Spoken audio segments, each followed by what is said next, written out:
Pumunta nga pala kami sa store ni Goods mga mare para makabili ng mga angas na shirt ni Goodies. Bihira mangyari to mga mare, yung palagi mong pinapakinggan ay mamimit mo pala sa personal. After nga namin bumili ng clothing ni Goodies mga mare, napapudrip kami sa Mang Inasal. Makakailang race na naman kaya si Charlotta neto. Pero bago tayo dumako dyan mga mare, dito nga pala nakapwesto ang clothing ni Goods mga mare sa Dasmariñas, Cavite. Sa kasamaang pala, dinabot kami ng ulan, buti na lang talaga maaga kaming nakarating. Worth it din yung pagpunta namin kasi nandito si Goods, sinalubong pa nga kami. Sobrang humble niya sa personal mga mare. Bali dito sa store ni Goods mga mare ay kumpleto na. May pants, may t-shirt, may hoodie, may sombrero, may jersey, may polo at meron din siyang bag. Mga panahong walang-wala, kung sigaw sa akin ang sumade.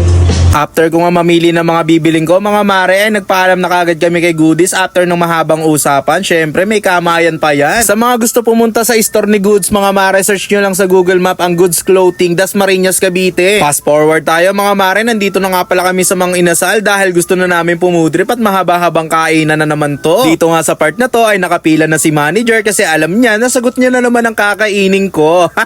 After nga pumila mga mare, ay dumating na kagad yung order namin. Syempre ako na nag-serve para naman good boy tayo sa paningin ni manager. Umuna na nga pumudrip dito si Kuya Charlie Boy mga mare dahil makakasampung kanin daw siya, nararamdaman niya yun eh. Sumunod dito si Super Edong mga mare, pumalo up eh no? Syempre tamang pudrip na rin ang ating ibang tropa dyan at syempre di naman tayo magpapatalo. So after natin mapagastos sa my goods, gagastos na naman tayo ni Kuya Charlie Boy. Ganon? Syempre. Ganun ang tema ngayon, idol. Buti nga, di mo binuruutan sa damit eh. Kanya-kanya tayo dun eh. Pasikat ako dun eh. Ganda ng ganda ng pagkasahing ng kanin ha. Siyempre unahin natin yung manok. Kasi maganda yung pagkaluto eh. Parang sinasabi mo man lang tayong kanin nila dati. Mukhang ganyan pare.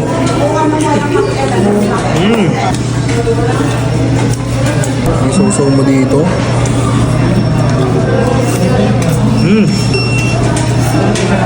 Cover.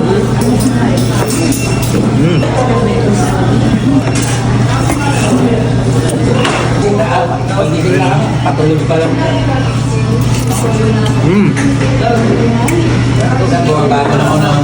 Cover. Ali rice nga pala to kaya rice muna. Rice.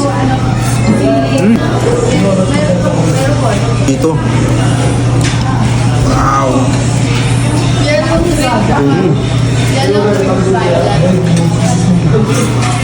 Uy, sinawsaw.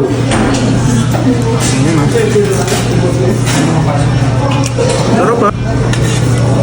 Anya. Panalo talaga. Pare, Ano? parang dalawang kanin nata yan. Siyempre. Pwede nakatatlo ka na. Kailangan para hindi ka nabibitin agad. Di ba? Oo, ganun para tuloy-tuloy ang pagpipili. Kaya nga ali rice tayo dito eh. Tabuhan. Pinumulto ka na ba ng mga inasal? Yeah. Ito? Pare, pang-apat na yan ah. Abang apat na ba to? Inaamon ako eh. Yun o.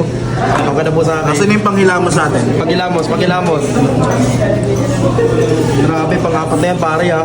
Pare, tapos ganito gagawin mong subo dyan, no? Para mas the best. Para mas the best. Patingin. Tutukan mo lahat to, idol, ha? Sige, Para hindi ka idol. makaligtaan. Ayan. Sausaw mo yan, Suso mo yan. patong mo sa kanin, Patong mo sa kanin. na meron chicken oil, Okay. tutok mo, Tutok mo. subo ko. Uy, grabe. Ito,